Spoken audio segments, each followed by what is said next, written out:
Hi, it's Jack again, and now it's time to start showing you how to unleash your limitless source of true inspiration and determination and ability to achieve whatever you want and whatever you truly desire in your life. It's time. This is the segment.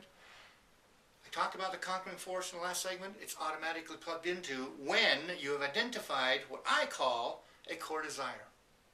A core desire is something you want with all your heart, something that pierces the very core of your being, that you want with all your heart. Something you want so badly that it pierces you deeply to the very core. And we have many of them. You have many of them. In all 6 areas of life: family, financial, physical, emotional, spiritual. You have them.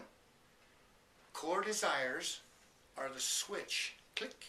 Switch to your conquering force. Talked about the switch in the last segment. Where's your switch? Well, find out what your core desires are. And most don't know how to do that, so we're going to get into that. But there's a problem. 97% of the people don't know what their core desires are. If you're one of them, which is typical, you've already identified some, but most you can't. When you were a teenager, you wanted a driver's license, a car, and you got them. Or later on, you got a degree in college. You fell in love and wanted to get married with all your heart, and you did. And you became a marathon runner or a scuba dive master. You did all those things because you wanted them badly enough, and you were willing to spend the time, the money, and the energy to get them. They were core desires, and you went for it, and you got them. It kind of goes on autopilot. And by the way, I'll bet you didn't write any of those accomplishments down. Yet you got them. And there were things you didn't get. Things you started on, but you didn't. Maybe you changed your major several times in college, which is typical because you don't know what your core desires are. You didn't have the commitment or the discipline to stick with it, whatever it was. More than likely, it wasn't because you couldn't do it. You just didn't want to do it. You lost interest. Rudyard Kipling, you know, the Nobel Prize-winning author of Gunga Din and Jungle Book, he said this: if you do not get what you want, it's a sure sign you did not seriously want it. That's a pretty blunt statement. An old Welsh proverb, I saw this once and I said, I gotta have that. It says the hand will not reach for what the heart does not long for. If your heart doesn't want it, the hand's not going to reach for it. So here's the problem. Mark Twain, world famous philosopher, author, he says this: I can teach anybody how to get what they want out of life. Problem is, I can't find anybody who can tell me what they want. That was 80 or 90 years ago. Earl Nightingale, 30 years ago, said, today in America, I repeat it, today in America, people can be whatever they want. Trouble is, very few know what they want. Here are 2 very famous people saying, most people don't know what they want. And I'm the third person saying that. Yeah, the third purple. I'm the third person saying that.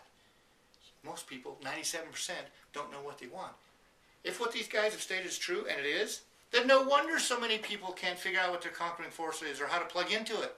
Autopilot is great, but what if it isn't working? If 7% of the people are having that trouble, it's not working for that many people, no wonder they aspire for more and stay stuck. It is absolutely critical, crucial, imperative that you learn to identify your core desires. And I'll be teaching you that in these segments so that it flips on your conquering force switch and it leaves it on in the position of on. It leaves it up, not off. The only time you turn it off is when you don't want to do something. That's good. Try something and say, hey, that's not for me, shut it off. Core desire, gone, not interested. Robert Collier, you know who he is? He's a famous philosopher. He said this about this subject. He said the first principle of success is desire. If you care enough for a result, you will most certainly get it. I say the same thing. But the opposite is also true. If you don't care enough for an end result, you will most certainly not get it. Duh. Makes sense. Follow your heart, follow your passion. Trouble is, most people do not know what their heart there is or what the passion is. Now listen to what Napoleon Hill said. He's the author of the mega bestseller called Think and Grow Rich. He says something that just absolutely is beautiful. He says the starting point of all achievement is desire. Weak desires bring weak results, just as a small amount of fire makes a small amount of heat. And then he says, when your desires are strong enough, you will appear to possess superhuman powers to achieve. Superhuman powers? How is that possible? Is it possible? Well, yes it is. That is exactly what happens when your conquering force is unleashed. You achieve. You achieve at a high level. There was a guy who came to me as a professor and he said, I want to be a black belt in karate. Been a gold mine for 15 years. He never even bothered to get any lessons. When I told him 4.5 years of your life and about an hour of practice, because he asked me what's it going to take, he went like this. I had no idea. I don't want to be a black belt that bad. Well, then take it off your list.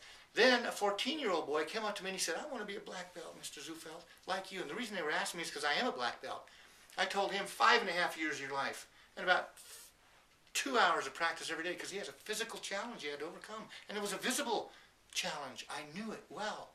And his answer was, is that all? When can I start? And he went on to become the state champion. In 5 years, he could beat me. So I got a question for you. What was the difference between the professor wanting to be a black belt and Mark wanting to be a black belt? One had a core desire, and the other one was a wish, a dream, something on a piece of paper. More on core desires in the next statement. Stay tuned. Don't miss that one.